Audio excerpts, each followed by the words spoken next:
Let's study now the story of David and Goliath. O yan po, anong palagay ko, yung iba sa atin, paborito natin yung story po na yan. So, pag-aralan po natin ang storya po ulit ni David and Goliath. Iniisip ko po kung anong maganda pong title po, no, para po sa preaching natin or sa devotion po natin ngayong umaga. Siguro, ang ilagay na lang po natin na how did David win over Goliath? Siguro yun na lang po, no? How did David win over Goliath? Okay, pag-aralan po natin po ang storya po na ito. 1 Samuel chapter 17, Now the Philistines gathered together their armies to battle, and were gathered together at Shoko, which belonged to Judah, and pitched between Shoko and Azekah in Ephes Damim. And Saul and the men of Israel were gathered together and pitched by the valley of Elah, and set the battle in array against the Philistines. And the Philistines stood on a mountain on the one side, and Israel stood on a mountain on the other side. And there was a valley between them. And there went out a champion out of the camp of Philistines named Goliath of Gath. Ito po yung kanilang pong kalaban ng mga Israelites. Goliath of Gath. Si Goliath po na galing po sa lugar ng Gath, whose height was 6 cubits and a span. And he had an helmet of brass upon his head, and he was armed with a coat of mail, and the weight of the coat was 5,000 shekels of brass. And he had greaves of brass upon his legs, and a target of brass between his shoulders. And the staff of his spear was like a weaver's beam, and his spear's head weighed 600 shekels of iron, and one bearing a shield went before him. And he stood and cried unto the armies of Israel, and said unto them, Why are ye come out to set your battle in array? Am not I a Philistine, and ye servants to Saul? Choose you a man for you, and let him come down to me. Take note of this verse. If he be able to fight with me and to kill me, then will we be your servants. But if I prevail against him and kill him, then shall ye be our servants and serve us. So that is the condition of Goliath. Sabi niya, kung merong isa na lalaban sa akin at mapapatay niya ako, magiging servants niyo kami. Ngunit, kung mapapatay ko siya at matatalo ko siya, kayo ay magiging servants namin. And the Philistines said, I defy the armies of Israel this day. Give me a man that we may fight together. So walang makalaban kay Goliath, no? Wala silang maiharap, wala silang maitapat. And when Saul and all Israel heard those words of the Philistine, they were dismayed and greatly afraid. Now David was the son of that Ephrathite of Bethlehem, Judah, whose name was Jesse, and he had 8 sons, and the man went among men, for an old man is in the days of Saul. Verse 13. And the 3 eldest sons of Jesse went and followed Saul to the battle, and the names of his 3 sons that went to the battle were Eliab the firstborn, and next unto him Abinadab, and the third Shammah. And David was the youngest, and the 3 eldest followed Saul. But David went and returned from Saul to feed his father's sheep at Bethlehem. And the Philistine drew near morning and evening, and presented himself 40 days. And Jesse said unto David his son, Take now for thy brethren an ephah of this parched corn, and these 10 loaves, and run to the camp to thy brethren, and carry these 10 cheeses unto the captain of their 1,000, and look how thy brethren fare, and take their pledge. Now Saul and they and all the men of Israel were in the valley of Elah fighting with the Philistines. And David rose up early in the morning and left the sheep with the keeper, and took and went as Jesse had commanded him. And he came to the trench as the host was going forth to the fight, and shouted for the battle. For Israel and the Philistines had put the battle in array, army against army. Verse 22. And David left his carriage in the hand of the keeper of the carriage, and ran into the army, and came and saluted his brethren. And as he talked with them, behold, there came up the champion, the Philistine of Gath, Goliath by the name, out of the armies of the Philistines, and spake according to the same words. And David heard them. And all the men of Israel, when they saw the man, fled from him, and were sore afraid. And the men of Israel said, Have ye seen this man that is come up? Surely to defy Israel is he come up. And it shall be that the man who killeth him, the king will enrich him with great riches, and will give him his daughter, and make his father's house free in Israel. And David spake to the men that stood by him, saying, What shall be done to the man that killeth this Philistine, and taketh away the reproach from Israel? Take note, ang tawag po kay Goliath, the reproach from Israel. For who is this uncircumcised Philistine that he should defy the armies of the living God? And the people answered him after this manner, saying, So shall it be done to the man that killeth him. And Eliab, his eldest brother, heard when he spake unto the men.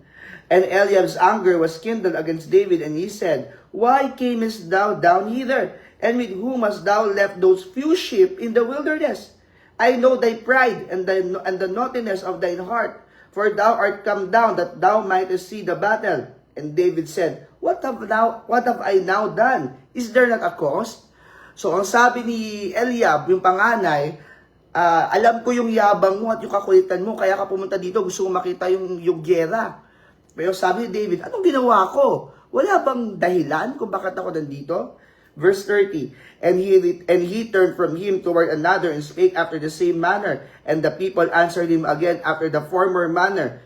Verse 31, and when the words were heard which David spake, they rehearsed them before Saul, and he sent for him. And David said to Saul, Let no man's heart fail because of him. Thy servant will go and fight with this Philistine. And Saul said to David, Thou art not able to go against this Philistine to fight with him, for thou art but a youth, and he a man of war from his youth. Hindi ka qualified, David, to go after Goliath, kasi si Goliath, bata pa lang, nakikipagyera na, ikaw bata lang. And David said unto Saul, Thy servant kept his father's sheep, and there came a lion and a bear, and took a lamb out of the flock. And I went out after him, and smote him, and delivered it out of his mouth. And when he arose against me, I caught him by his beard, and smote him, and slew him. Thy servant slew both the lion and the bear, and this uncircumcised Philistine shall be as one of them, seeing he hath defied the armies of the living God. David said moreover, The Lord that delivered me out of the paw of the lion, and out of the paw of the bear, he will deliver me out of the hand of this Philistine. And Saul said unto David, Go, and the Lord be with thee. Diyan po muna tayo manatapos po sa ating pagbabasa po ng salita ng Diyos. Pero may ilang mga bagay lang po ako na gusto ko pong makita po natin. Pero excuse me lamang po, ako po ay mag-ayusin lang po.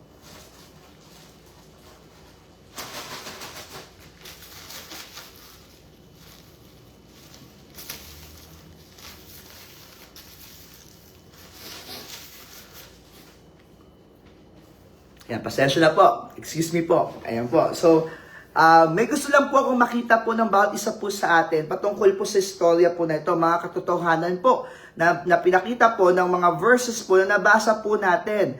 Ang sabi po dito, si Goliath po muna tayo. Focus po muna tayo kay Goliath. Makikita po natin dito yung una po, yung stature po ni Goliath. Sa verse 4, ang sabi doon, si Goliath daw po ay 6 cubits and a span. Ibig sabihin, around 9 feet or more. Yung higante po kasi, hindi po ito katulad po ng nasa imagination po natin. Okay? Pero, yung idea po ng higante, nasa 9 feet or more. Ang matangkad na tao po, usually 6 feet po. No? 6 feet po yung usual po na tangkad po ng tao. At kung mas matangkad pa po yan, mga 7 or 8. Sa kanila po, yung tangkad po noon at yung pagiging higante po, nasa 9 feet or more. Yun po yung idea po. Nakita rin po natin, di lang po yung stature po ni Goliath, nakita rin po natin yung strength ni Goliath. Nasa verses 5 to 7 po yan. Nasa verses 5 to 7. Makita po natin yung armor ni Goliath, kung gaano po kabigat. Nakita po natin yung dalang weaponry ni Goliath, talagang alam mo yun, pakikipagyera po talaga siya. Nakita rin po natin yung shield na dala-dala po ni Goliath. So, nagpapakita po yung kanyang weaponry, yung armor at yung shield niya ng strength po ni Goliath. So, yung stature, yung strength, pinakita po doon sa mga verses po. Pinakita rin po ng verses po na yan kung ano po yung strategy po ni Goliath. Hindi lang po siya malakas, hindi lang po siya matangkad, kundi may strategy din po si Goliath. Kung titignan niyo po sa verses 8 to 11 na binasa po natin kanina, at ganoon din po sa verse 16, ang kanya pong strategy, dinidemoralize niya po yung enemy. Sinisira niya po yung moral ng kanya pong mga kaaway. O, tignan po yung verse 16. And the Philistine, si Goliath po yan, drew near a morning and evening, nandun na po si Goliath, morning and evening, at pinepresent niya yung kanyang sarili for 40 days. At ano pong ginagawa niya? Kinakausap niya yung mga armies na wala ba kayong ipapadala dito? Wala bang papatay sa akin? Takot ba kayo? Dinidemoralize niya yung enemy. Pinapababa niya yung moral, lalong tinatakot niya, kumbaga, tinatakot niya yung mga kaaway just by plain words. Ganun po nakakatakot si Goliath. Hindi lang yung kanyang itsura, pati pananalita niya, nakakatakot na rin po. So, nakita natin yung stature ni Goliath, yung strength ni Goliath, yung strategy ni Goliath, at makikita rin po natin yung skills in war ni Goliath. Ang sabi po ni King Saul, hindi kaya ni David na taluin si Goliath sapagkat siya ay bata pa. At si Goliath, hindi na po bata si Goliath, pero mula bata pa ay nakikipagyera na si Goliath. He had an image of a man of war from his youth. Siya po ay sundalo na, siya po ay nakikipagyera na, bata pa lamang po si Goliath. Or yan pa lang po si Goliath. So, yan po ang nakita po natin. May stature siya, may strength, may strategy, may skills in war. Si Goliath. Doon naman po tayo kay David. Nakita po natin yung situation po, unang-una po, yung situation po ni David. Sa verses 12 to 15, hindi po siya isang soldier. Okay? Si David po ay hindi sundalo, kundi siya po ay shepherd. Siya po ay pastol. Nag-aalaga po ng tupa. So yan po ang situation po ni David. Pangalawa, ano yung status po ni David? Ano po ang status ni David? Sa verse 14, makikita po natin na si David po ang youngest. Okay? He was the youngest. So verses 17 and 18, pinakita natin, inutusan po siya ng kanyang ama. So hindi lang siya youngest, utusan pa siya ng kanyang tatay. Siya po yung utusan. Sa verse 33, sinabi rin po ni Saul doon na siya ay bata. So, makikita po natin from the story na nakasulat po sa Bible, naka-record, ang status po ni David, bata, youngest, okay, bunso, bata pa, at taga-alaga ng tupa, utusan. Yan po ang status po ni David. Pero makikita po natin doon yung spirituality niya. Na kahit bata pa siya, napakalaki na po ng spirituality po ni David. Sa verse 23, makita po natin na habang nakikipag-usap po siya doon sa mga tao, no? Tingnan niyo po, verse 23, and as he talked with them, behold, there came up a champion. So, habang nakikipag-usap si David sa mga sundalo, no? Biglang dumating nga po si Goliath. At narinig niya kung paano po tinutuya ni Goliath yung mga tao ng Diyos, yung mga Israelita. Kaya tignan niyo po, si David po habang nagsasalita siya patungkol po sa dapat pagkatiwalaan natin ng Panginoon, ano po ang reply ng mga tao? Sa verses 24 to 25, sabi doon, and all the men of Israel, when they saw the man, they fled from Goliath. Okay? So nagulat siguro si David, nung dumating yung kalaban, nung dumating yung gigante, nagtakbuhan yung men of Israel, at sabi ng Bible, they were sore afraid. Verse 25, and the men of Israel said, have you seen this man that is come up? Surely to defy Israel is he come up. And it shall be that the man who killeth him, the king will enrich him with great riches, and will give him his daughter, and make his father's house free from Israel. Ang sabi ng mga tao, natakot sila, tumakbo sila. Nakita mo ba yung tao na ito? He came to defy Israel. At kung sino makakatalo sa kanya, bibigyan ng kayamanan. Pero hindi doon nakatingin si David. Sa reply niya sa mga tao, hindi niya sinabi na talaga, magiging mayaman ka, lalaban ako dahil gusto ko maging mayaman. Hindi po ganon ang sinabi po ni David. Makikita po natin dito yung spirituality ng ating pong bida na si David. So, makita po natin ang Israelite army, they are the army of the living God. Pakita po natin sa words po ni David, ang gamit po niya, the armies of the living God. Pero alam niyo po, ang katotohanan, doon sa army po na yon, there are no godly soldiers there. Meron silang pangalan, but they don't have the character. So, makita po natin, they are the army of the living God, but they have no godly, they are no godly soldiers. There are no godly soldiers in that army. So, makita po natin yung courage ni David. David had the courage and the cause of God. So, si David, nakita po natin yung pagkakaiba niya sa mga tao na yon. Okay. Sa verse 27, makita nyo po, nakalagay sa verse 27, ang focus po nila, today po, and the people answered him after this manner, saying, so shall it be done to the man that killeth him. They were just waiting. They were soldiers, no? Mga sundalo po sila, but they were waiting sa makakapatay kay Goliath. Napakawalang kwenta po nilang mga sundalo eh. Imagine nyo, nandun yung kaaway nila, nandun yung kalaban nila, pero naghihintay sila ng makakatalo kay Goliath, na may susulpot from them, na magdi-deliver at papatay po. Tingnan niyo po yung spirituality ng mga tao versus sa spirituality ni David. Yung spirituality po ng mga tao, they were waiting on that person to kill Goliath. Hindi sila naghihintay sa Diyos. Tayo pong mga tao, di ba, tayo pong mga mananampalataya, huwag tayo maghintay sa taong susolve ng problema natin. We have to wait on God who will solve our problems. Yun ang may po sa mga mananampalataya eh. Kapag nagkaroon po ng problema, ang unang punta po natin, yung mga tao na ini-expect natin makakatulong na sa atin.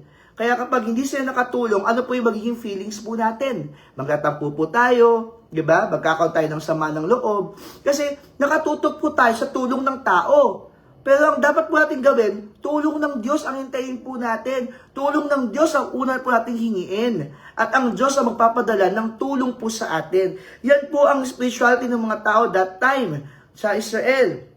They were just waiting for someone to kill Goliath, but they were not waiting on God. O, tingnan po natin, hindi na po si Goliath. Si Eliab naman, yung kapatid, sa verse 28. Habang sinasabi po ni David yung kanyang speech sa mga tao, na pinapatapang niya yung mga tao, na dapat magtiwala sila sa Panginoon, ano po ang sabi ni Eliab? Si Eliab po ay galit na galit. David was mocked in front of the people by his own brother. Ipinahiya ng sarili niyang kapatid, ng sarili niyang kuya, si David sa harap ng mga tao. Pero hindi hinayaan ni David na mahinder siya. Kaya ang sabi niya sa verse 29, is there not a cause? Anong ginawa ko? Is there not a cause? Makita natin talaga ito yung spirituality po ni David. Habang nakikipag-usap po siya sa mga tao, habang nakikipag-usap po siya sa kanyang kuya na si Eliab, na pinahiya po siya sa mga tao, at ganoon din po habang nakikipag-usap siya sa mismong hari na si Saul. Remember, nandun lang din po si Saul.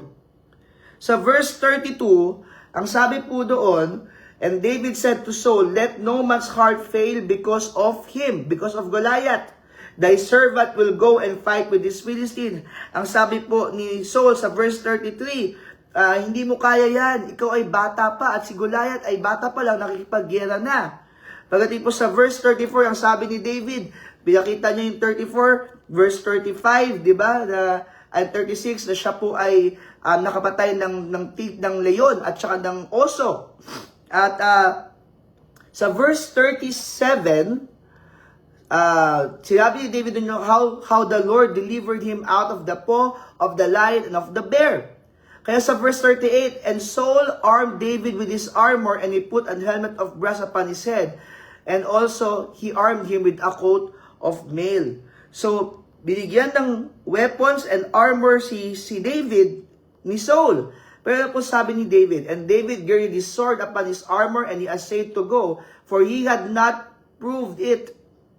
And David said unto Saul, I cannot go with this, for I have not proved them. And David put them off him. Siguro gulat na gulat po si Saul, na nilagyan po siya ng tabak, nilagyan po siya ng armor, ng shield, pero tinanggal po lahat ni David po yun. At ang kinuha ni David, yung shepherd's tool. So, Saul's weapons and armor versus David's shepherd tools. At doon po tayo magsisimula sa mensahe po natin. Amen? Ready na po ba tayo sa mensahe po natin? So again, sa introduction po natin, nakita po natin si Goliath, may stature siya, may strength, may strategy, may skills in armor. Si David, nakita natin yung situation niya, hindi po siya soldier, shepherd po siya. Ang status po niya, bata, pinakabata sa mga magkakapatid, utusan ng kanyang tatay. Ngunit nakita po natin yung spirituality ni David na kakaiba sa lahat. Kakaiba sa mga tao, sa mga sundalo, kakaiba sa kanyang kuya, kakaiba sa hari ng Israel. At ang makikita po natin dito, point number 1, unang punto po natin, si Goliath po, merong size of Gath. He had the size of Gath. Sapagkat ang Gath po ay puno po ng mga higante. At na-inherit po ni Goliath, bilang siya ay of Gath, na-inherit po niya yung pagiging higante, yung tangkad ng mga tao sa Gath. He inherited the size of Gath. So, ang point number natin, Goliath had the size of Gath, but David had his sight on God. Ulitin ko po. Goliath had the size of Gath, but David had his sight, paningin, on God. David had his sight on God. Nakita po natin dito na si Goliath po ay konfidente sa kanya pong sarili. Pero nakita po ni David yung kalooban ng Panginoon amidst the opposition. Nakita po ni David yung kalooban ng Panginoon kahit nakakatakot po yung kalaban sa kanya pong harapan. For 40 days, remember po mga kapatid, for 40 days, Goliath scared Israel with his might and his height. Sa pamamagitan po ng kanyang tangkad at sa kanya pong galing at lakas, tinakot po for 40 days ni Goliath ang mga armies ng Israel. Pero hindi po niya natakot si David. Hindi po natakot si David sa size ni Goliath. Bakit po? Because he had his sight on God. Verse 41, tingnan niyo po Sa verse 41, nung si David po, alam po natin yung story na to kumuha po si David, tinanggal po ni David yung armor, tinanggal po niya yung sword, at kumuha po siya ng mga bato at ng kanya pong tirador, di ba, yung kanyang slingshot. Sa verse 41, and the Philistine came on and drew near unto David. Okay? And the man that bare the shield went before him.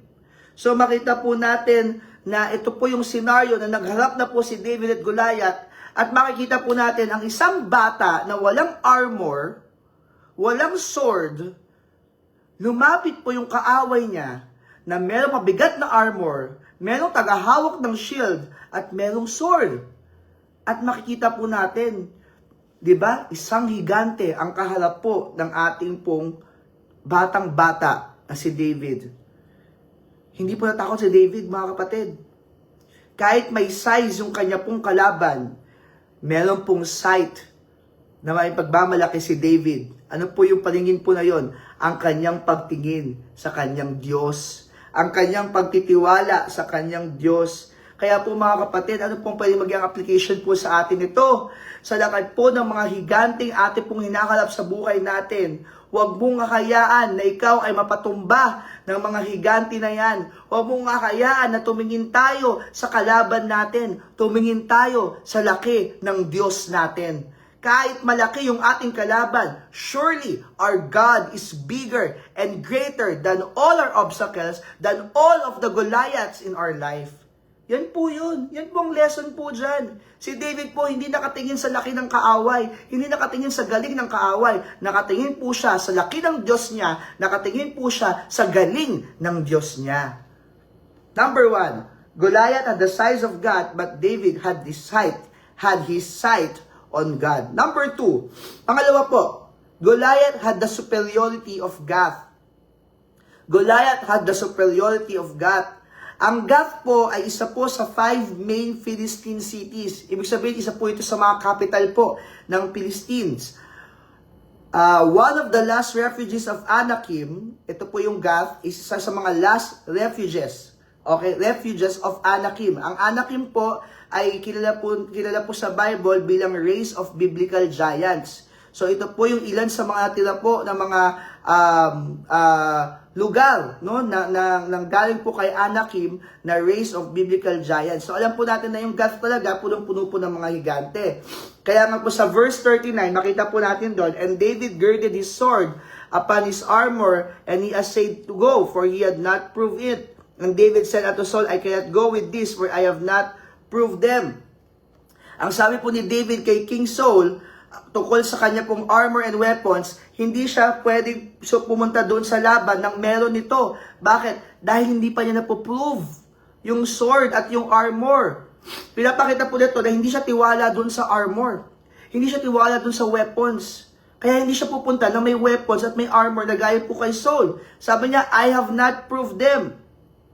Malinaw na malinaw po na sa point number 2 po natin, meron mang superiority of God si Goliath, pero meron namang security of God si David. Goliath had the superiority of God, but David had the security of God. So makikita po natin dito na napaka-importante po ng prinsipyo na hindi po lumaban si David gamit po yung mga baluti, gamit po yung tabak, gamit po yung shield na hindi pa niya napapatunayan. Kasi isa lang po ang napatunayan ni David, ang Diyos sa buhay niya. Kahit po oso, kahit leon po ang kanyang nakalaban, ang kanyang kinaharap, sa pamamagitan ng Diyos, napatay niya gamit po yung slingshot. Yun ang napatunayan ni David. Actually, hindi naman siya titiwala lang, hindi siya titiwala sa slingshot, hindi siya titiwala sa galing niya. Alam niya kung sino siya, pero meron siyang malaking pananampalataya. Ang napatunayan niya, ang Diyos sa buhay niya. Kaya pupunta siya doon, nakakalap siya kay Goliath, gamit ang kanyang pananampalataya na napatunayan niya na ang Diyos isisecure siya, na ang Diyos ipaglalaban siya, ang Diyos tutulungan siya ng Diyos. At ganoon po dapat tayo mga kapatid sa ating pong buhay. Ito naman po ang application din naman po ng part po na yan. Na huwag tayong lumaban sa buhay natin gamit yung mga bagay na wala namang katuturan. Gamit po yung mga solusyon na hindi naman natin napatunayan. Doon tayo sa subok na. Doon tayo sa may tunay na pagtulong sa atin. Walang iba kundi ang Diyos. Ang Diyos subok na po sa buhay po natin. Mula noon hanggang ngayon, hindi nagbabago ang Diyos. He is our helper. Diba sabi nga sa Psalms, the Lord is my helper. Ganun po yung ating pong Panginoon. Tutulungan tayo ng Panginoon. He is greater than than our problems. He is bigger than the world. He is the most powerful.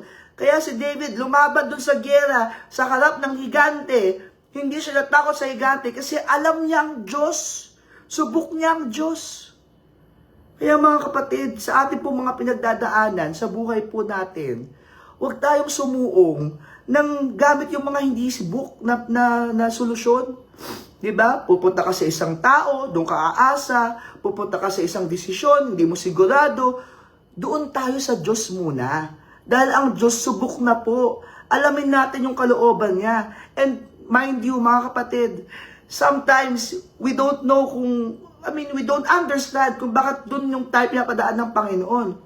Sometimes we don't understand bakit yun ang pinapagawa sa atin ng Panginoon. Sometimes we don't know kung paano tayo itatawid ng Panginoon. Pero ang sigurado po, itatawid tayo ng Panginoon. Kasi kung Panginoon tayo nakahawak, kung sa Panginoon tayo titiwala, tandaan po natin, hindi tayo dadali ng Panginoon sa masamang daan. Kaya kung papagawa sa atin ng isang bagay, hindi mo maintindihan, bakit ito? Bakit dito tayo dadaan? Bakit ito yung solusyon? Bakit ito yung kailangan kong gawin? Kasi, ang Panginoon knows what is best for us.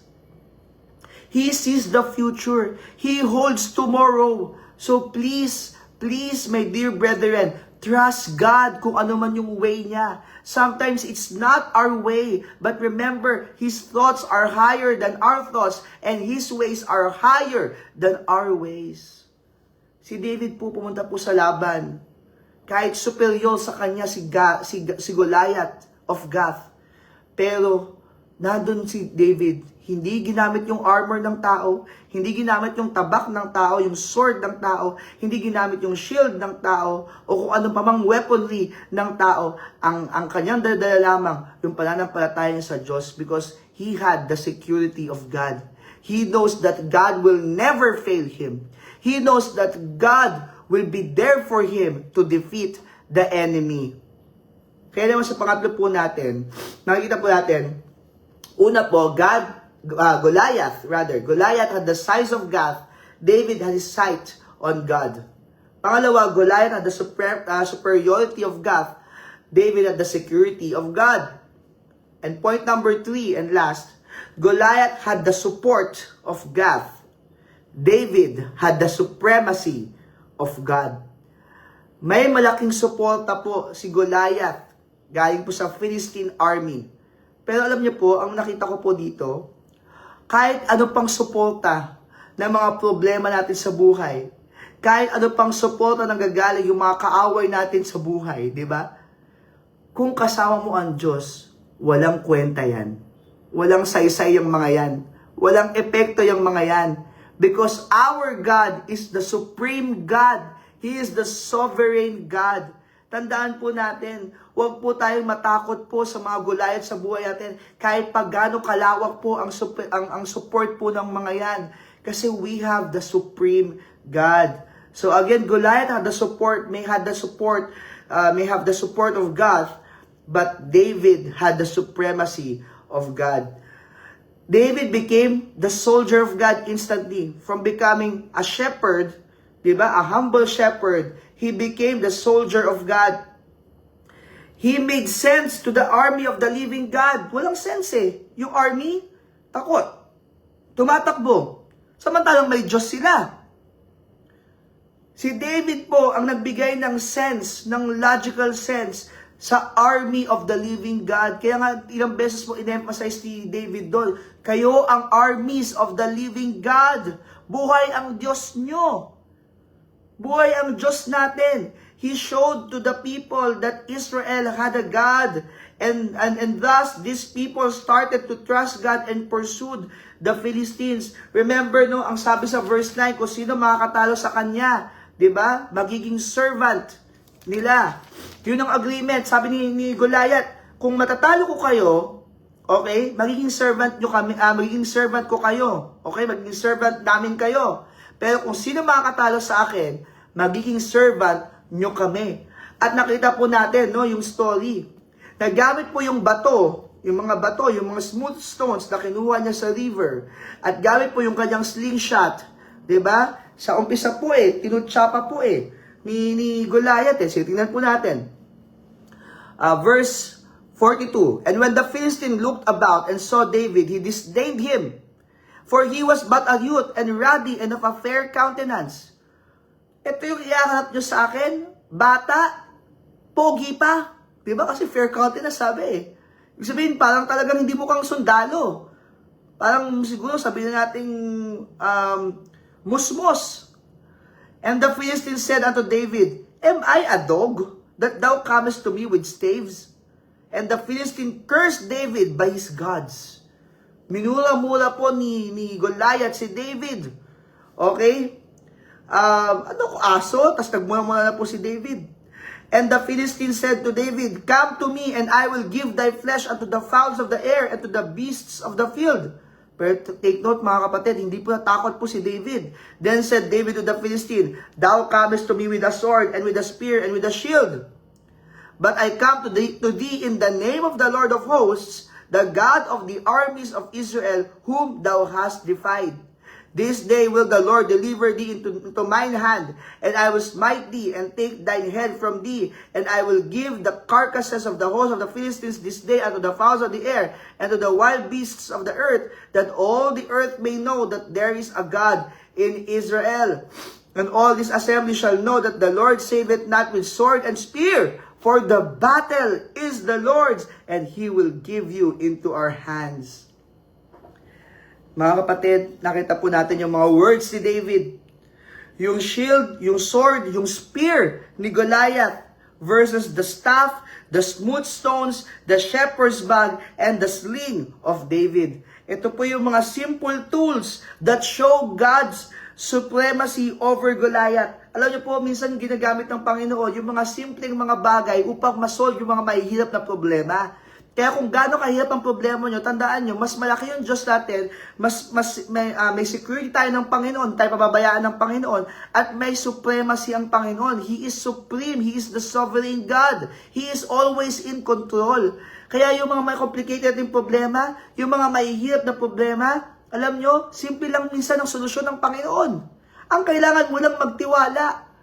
Nakita po natin, may shield, may sword, may spear si Goliath. Nakakatakot po siya. Pero si David, ang dala niya, staff, smooth stones, shepherd's bag, and the sling. Yan po ang tumalo kay Goliath. Alam niyo, naiisip ko po, naiintindihan po natin sa storya ngayon, na kaya pala yan ang ginamit ng Panginoon, hindi espada. Bakit? Para ipakita sa atin na kahit maliit na bato lang yan, kayang makapatay na ng higante. Kaya bakit natin hindi pagkakatiwala ng Panginoon? Higante nga napatay ng Panginoon gamit ang maliit na bagay. Kung gaano mang kalaki yung problema mo, tatandaan mo, ang Panginoon kayang-kayang isolve po yan. Huwag po tayong ma-stress, huwag po tayong mag-isip ng mag-isip. Mag-pray tayo, magtiwala tayo sa Panginoon, and trust that He is the supreme in our lives, and He will get us through in His time, and by His grace, mga kapatid. Kaya importante po yung mga natutunan po natin dito, na ang nangyari po dito, si David po, napatay po si Goliath, gamit po yung bato, tuloy po natin. Sa pamamagitan po ng kanyang pananampalataya sa Diyos, hindi siya pinabayaan ng Diyos. At ang sabi ni David, ang laban na ito ay hindi ko laban. Laban ito ng Diyos. The battle is the Lord's, and He will give you into our hands. Sa lahat ng mga Goliath po sa buhay natin, yan po ang sabihin natin, this is not my battle, this is the Lord's battle, and I will defeat this Goliath for the Lord. Yan po yun. Sa lahat ng battle po sa buhay natin, huwag mong i-claim na battle mo yan na nag-iisa ka. The battle is the Lord's. Ibigay mo sa Diyos, ipagkatiwala mo sa Diyos, isurrender mo sa Diyos ang lahat ng mga battle po natin. Physical po yan, mental po yan, emotional po yan. You surrender it to the Lord and let the Lord fight for you and hold your peace, mga kapatid. And David put his hand in his bag, and took thence a stone, and slang it, and smote the Philistine in his forehead, that the stone sunk into his forehead, and he fell upon his face to the earth. So David prevailed over the Philistine with a sling, and with a stone, and smote the Philistine, and slew him. But there was no sword. There was no sword in the hand of David, only a slingshot with a few stones, and his God with him. Therefore, David ran and stood upon the Philistine and took his sword. Kinuha niya yung sword ni Goliath and drew it out of the sheath thereof and slew him and cut off his head therewith. And when the Philistines saw their champion was dead, they fled. Tingnan niyo po. Ang lakas po ng mga Philistine army na kay Goliath. Pero ang lakas ng Israelite army ay nasa Diyos. At nung namatay po si Goliath, at pinugutan na po ng ulo ni David, di ba? Gamit na po ang saling sword ni Goliath. Tumakbo na po ang mga Philistines. And sabi ko nga po sa inyo, di ba? He made sense to the army of the living God. Nung natalo po ni David, isang bata, isang shepherd, isang musmos, walang armor, walang sword, walang staff, walang spear, walang sword, walang shield. Ang isang higante na si Goliath, ang mga army po ng Israel, tumapang po sila. And the men of Israel and of Judah arose and shouted and pursued the Philistines until thou come to the valley and to the gates of Ekron. And the wounded of the Philistines fell down by the way to Sha'arim, even unto Gath and unto Ekron. Nakita po natin kung paano po nanalo po ang Israel over Philistines. After po matumba po ni Goliath, they pursued their enemies and they won over them. For 40 days, imagine, isang higante lang ang kaaway nila. Isang higante lang ang nagpapalakas, ang naghihinder sa kanila from winning. Nung natanggal yung higante, kayang-kaya pala nilang patayin yung mga Pilistino. Kayang-kaya pala nila girahin at kakalabanin yung mga Pilistino. Isang higante lang ang naghinder po sa kanila.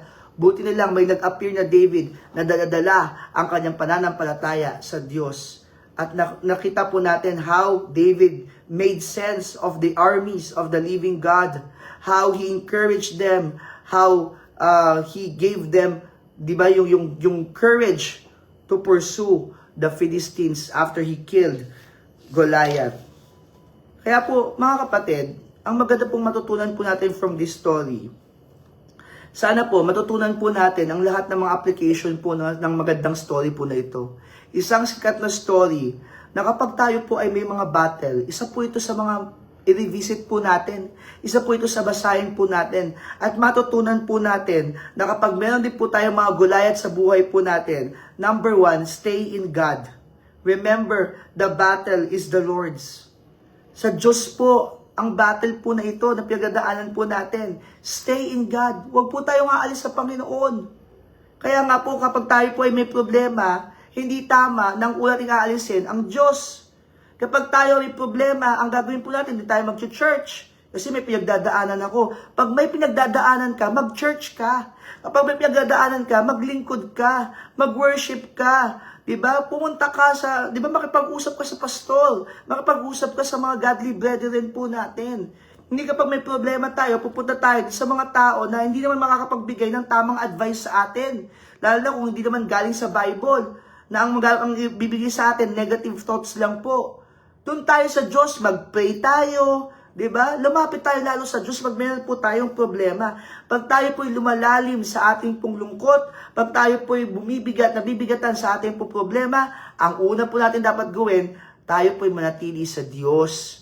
Mag-pray, mag-church, makipag-usap sa mga godly brethren, makipag-usap kay pastor, mangingi ng payo, ng counseling. Yan po dapat po ang ating pong gawin. Stay in God. Pangalawa, strengthen yourself in God. Alam nyo, later in the story ni David, si David po, nung siya po ay hari na at nagkaroon po ng malaking loss ang Israel, gusto siyang batuhin ng tao, nandun yung depression, nandun yung discouragement, pero ano nakita natin from the word of God? Ang sabi doon, but David, diba, strengthen himself, no? Encourage himself in the Lord. Ganun po ang quality po ni David, na kapag siya po ay nasa malaking problema, ang ginagawa niya, pinapalakas niya ang kanyang sarili sa Panginoon. Kaya po, maganda po matutunan din po natin na sa buhay po natin, pag tayo po ay nasa depresyon, pag tayo po ay nasa problema, kailangan din po natin tulungan yung ating pong sarili. We have to also help ourselves, no? Kaya po natin tulungan. Paano po natin tutulungan ating sarili? You encourage also yourself in the Lord. Strengthen yourself in God. Ikaw mismo hanapin mo ang Diyos at palakasin mo ang sarili mo sa salita ng Diyos. Alam natin yung mga verses eh. For example, ngayon, wala kang pinagdadaanan, pero narinig mo itong mga verses mo na ito. Saan mo ito gagamitin? Maybe now, hindi mo siya mapapakinabangan. Pero if you take note of these teachings, if you take note of these lessons from the Word of God, kapag may pinagdaanan ka, mapapakinabangan mo ito. Kaya nga ang lagi sinasabi ni Bishop, no, kapag may problema, even sa akin, di ba, kapag nagkakaroon ng problema, anong paalala po sa akin ni Bishop? Para saan yung mga preachings na pakinggan mo? Para saan yung mga naturo ko sa iyo na mga galing sa Bible? May point si Bishop.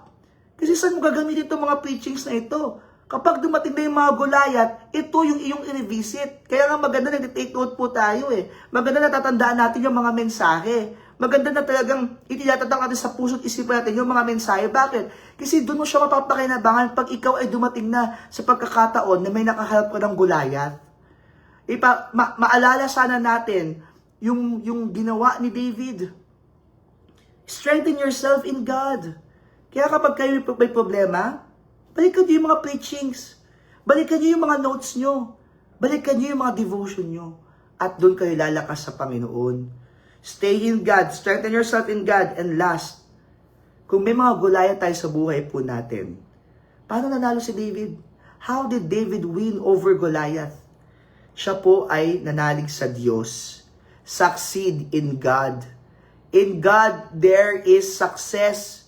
Kaya sana po, kapag may Goliath ng kaharap natin, tayo po ay magtagumpay sa Diyos. Tandaan nyo, kung battle ito ng Panginoon, mananalo ang Panginoon kasi never naman siya matatalo. If this is the Lord's battle, kung isusurrender ko sa Panginoon yung battle ko at magiging battle niya po ito, then for sure, God will prevail. for sure, God will succeed. So mga kapatid, yung mga battles natin sa buhay natin, isurrender natin sa Panginoon, ipagkatiwala sa Panginoon. And take note, the Lord will always succeed. Succeed in God. Stay in God. Strengthen yourself in God. And succeed in God. Pag nasa Diyos tayo, laging merong success. Hindi pa mag-fail, never pa nag-fail ang Panginoon at never mag-fail ang Panginoon. Never sa buhay mo, never sa buhay ko, never sa buhay ng kahit sinong mananampalataya mag-fail ang Panginoon kung magtitiwala tayo sa ating pong Panginoon. Pag nag-fail po tayo sa buhay, it is not the Lord's doing. It is your doing. Pero kung magtatagumpay tayo, tatandaan nyo, hindi natin kaya magtagumpay sa sarili natin. Magtatagumpay tayo dahil po sa Diyos. So, mga kapatid, sana po natuto po tayo sa mga lessons po na ito na galing po sa isang sikat at simpleng storya sa Bible na bata pa lang tayo napapakinggan na po natin pero hanggang ngayon relevant pa rin po sa buhay po natin. How did David win over Goliath? Nakita po natin, di ba, yung pananampalataya po niya sa Diyos. Maaring may size si Goliath pero ang sight niya nasa Panginoon ni David.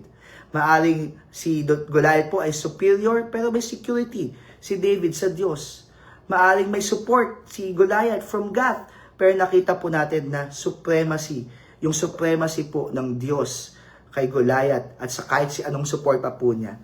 So sana po natuto po tayo ngayong umaga. Maraming salamat po sa lahat po ng kasama po natin. Tayo po ay manalangin na po. Dear Father in Heaven, thank you Lord sa pagkakataon na ka po ay makapagministeryo sa Believer's Breakfast sa Panginoon. Sana po mahal na Bishop na nagtaguyod po ng ministeryo po ito na with a concern Panginoon sa mga tao upang sila lalong lumalim at lumago po sa salita niyo po. At Panginoon, ipatuloy po siyang ingatan, bigyan ng good health Panginoon upang nagkaroon pa po ng maraming pa pong pagkakataon Lord si Bishop na makapag-preach at makapag-share from your word Panginoon, every morning, especially in this platform sa Believer's Breakfast. Thank you Lord, sa akin po natutunan, nawa po Panginoon, lagi po namin ma-apply po ito sa akin po mga buhay. Kung mayroon po mga tao po Panginoon, pinagdadaanan Panginoon, nawa po Panginoon, nakatulong at nakapag-ministeryo po ang mensahe po na ito. Thank you for everything Lord, we praise you, we honor you. In Jesus' name we pray, Amen and Amen.